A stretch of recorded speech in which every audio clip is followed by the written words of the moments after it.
10th class Sanskrit में lesson पढ़ेंगे 5। Lesson का नाम है सुभाषितानी यानी सुंदर वचन। ठीक है, पहले इसके वर्ड मीनिंग देखते हैं। शरीरस्थ शरीर में स्थित, आलस्यम आलस्य, रिपु शत्रु, बंधु मित्र, उद्यम है परिश्रम, औषधि दुखी होता है। गुणी गुणवान व्यक्ति, बेटी जानता है, पिक है कोयल, वाय से कौवा, करी हाथी, मूषक चूहा। निमित्त है प्रयोजन या कारण, उद्देश्य कहकर या प्रकट कर। प्रकुप्यति क्रोधित होता है, पूर्वम निश्चय ही, अपगमे समाप्त होने पर, अकारण द्वेषी बिना किसी कारण के द्वेष करने वाला। परितोष ईष्यति ईष्यति, ठीक है, संतुष्ट करेगा। उद्दीरित कहा गया, अर्थ है धन। पशुना जानवर के द्वारा, गृह्यते प्राप्त किया जाता है। हयाम घोड़े, नागा हाथी, उहति अनुमान लगाता है। इंतिम संकेतित, प्रथम पहला, नरनाम व्यक्तियों का, महीने आग, दहते जला डालती है। देह स्थित है शरीर में स्थित, काष्ठगत है काष्ठ में। मरी गई हरिणों के, सूर्य है विद्वान पुरुष। अनुवर्धन्ति अनुसरण करते हैं। समानशील वैष्णेषु, समान स्वभाव है कार्यों में। शमनमिता युक्त, सेवितव्य आश्रय करना चाहिए। महावृक्ष बड़े पेड़, दैवार भाग्य से, इसके द्वारा निर्वाह्यते रोका जाता है। सेवितव्य आश्रय लेना चाहिए। आमंत्रम मंत्रहीन, अक्षरम वर्ण, औषधम दवा, योजक है जोड़ने वाला, दुर्लभ है अप्राप्त। महताम महान लोगों की, संपदौ समृद्धि की दिशा में, विपत्तौ दुख के समय, एक रूपता संभाव, सरिता सूर्य, उदय उदय के समय, अस्त समय अस्ताचल के समय, रक्त है लाल वर्ण। विचित्र विविधता से युक्त, किंचित कुछ, खलु अवश्य ही, निरर्थकम प्रयोग रहित, धावने दौड़ने में, पारस्य बहने, वचन होने में, क्रय है कथा। ये थे आपके बेटा वर्ड मीनिंग। अब लेसन देखते हैं। आलस्य की मनुष्याणाम शरीरस्थो महान रिपु, रिपु का मतलब शत्रु। तो मनुष्य के शरीर में स्थित आलस्य ही महान शत्रु है।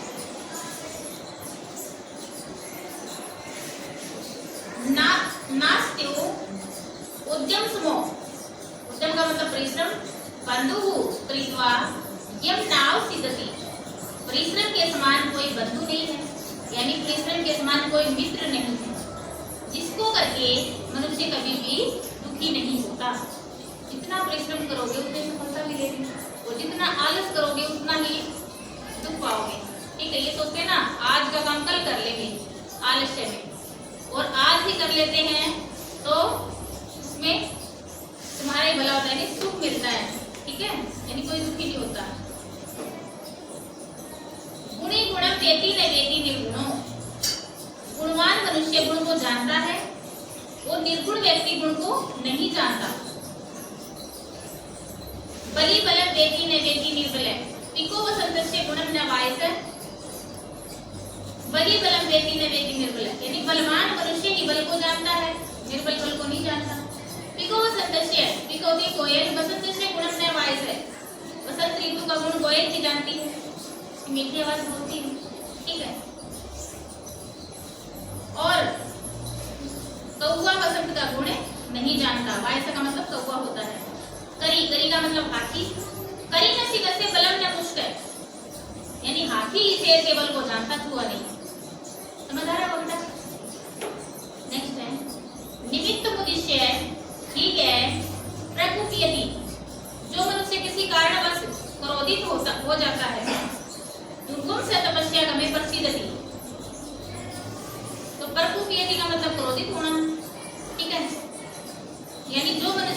कारणवश क्रोधित हो जाता है, निश्चय ही कारण समाप्त होने पर वह प्रसन्न हो जाता है।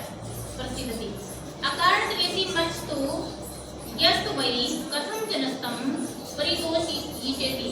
परितोषीषेति का मतलब संतुष्ट करना, ठीक है, क्योंकि जिसका मन बिना किसी कारण के द्वेष करने वाला है तो फिर मनुष्य कैसे उस व्यक्ति को संतुष्ट कर सकेगा, ठीक है। बिना किसी वजह से जिसके मन में द्वेष की भावना होती है उसको दूसरा कैसे खुश कर सकेगा।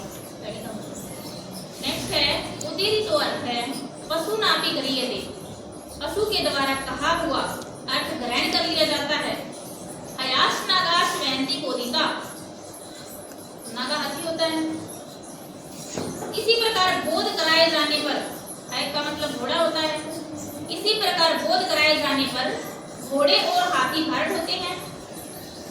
अनुत्तम उपयति पंडितो जने। इसके विपरीत विद्वान मनुष्य बिना कुछ कहे हुए भी अंदाजा लगा लेता है। प्रेतिक ज्ञान फला ही बुद्धे। इस प्रकार बुद्धियां दूसरे के द्वारा संकलित परिणाम को भी जान लेने वाली होती है, ठीक है। बुद्धि मतलब ज्ञान।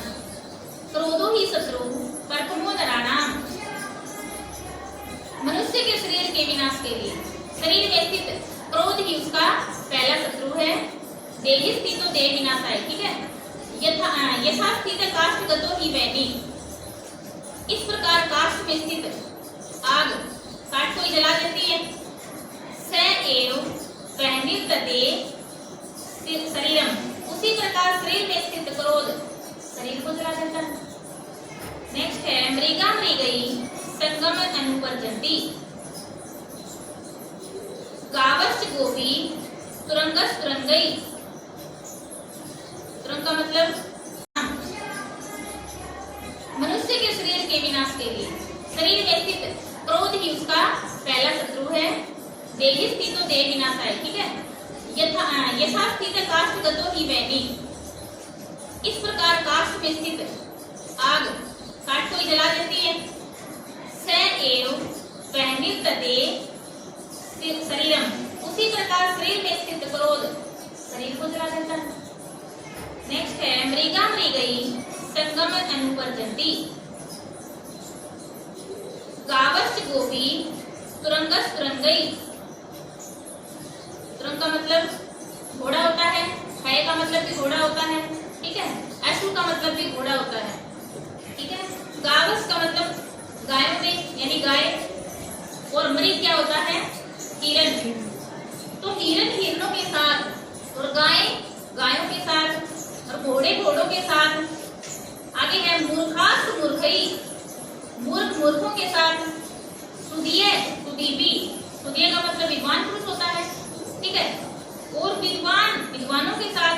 समानशील वैष्णेषु सख्यम का अनुसरण करते हैं, यानी हिरण हिरणों के साथ, गाय गायों के साथ और घोड़े घोड़ों के साथ और मूर्ख मूर्खों के साथ और विद्वान विद्वानों के साथ का अनुसरण करते हैं। अर्थात सभी समान आदत व व्यवहार वालों के साथ ही मित्रता करते हैं। समझ आ रहा होगा? समझ आ रहा है नहीं आ रहा? तो बोल तो सकते हो। देवी तवियो महावृक्ष है फल छाया समर्पित है। देवी तव्य का मतलब होता है बेटा आश्रय लेना। व्यक्ति को चाहेगी वह हमेशा बड़ा वृक्ष का ही आश्रय प्राप्त करे, ठीक है।